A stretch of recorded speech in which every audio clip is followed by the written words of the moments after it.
میں رزق کے لیے پاگل ہوا ہوں، اللہ سے صبح سے رات تک بات ایک ہی کہے جا رہا ہوں کہ یا اللہ مجھ کو بہت وسیع رزق دے دے۔ اس کا اثر میری پریکٹیکل لائف میں بھی آ جائے گا کہ میرے تمام ایفرٹس جو ہیں وہ ڈائریکٹ ہوں گی زیادہ حصول رزق کے لیے۔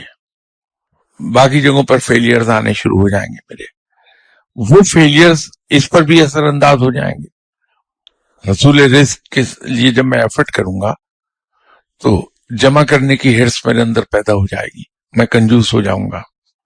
جب میں کنجوس ہوں گا تو میرے تعلقات دوسرے لوگوں کے ساتھ وہ ویسے نہیں رہیں گے جیسے ہونے چاہیے، کیونکہ دنیا تو ٹو وے ٹریفک کا نام ہے۔ میں لوگوں کے لیے ناقابل قبول ہوتا چلا جاؤں گا۔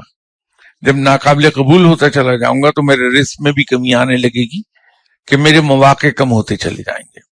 لیکن جب میں فضل و کرم مانگتا ہوں اللہ کا تو مجھ پر ہوگا اللہ کا فضل و کرم، وہ اس طرح سے کہ جب میں فضل و کرم اللہ تعالیٰ سے مانگتا ہوں تو میرے رویے خلق خدا کے ساتھ بہت نرم اور بہتر ہوتے چلے جائیں گے، تو میں لوگوں میں عزیز ہو جاؤں گا اور میرے تمام کام از خود ہونے لگیں گے۔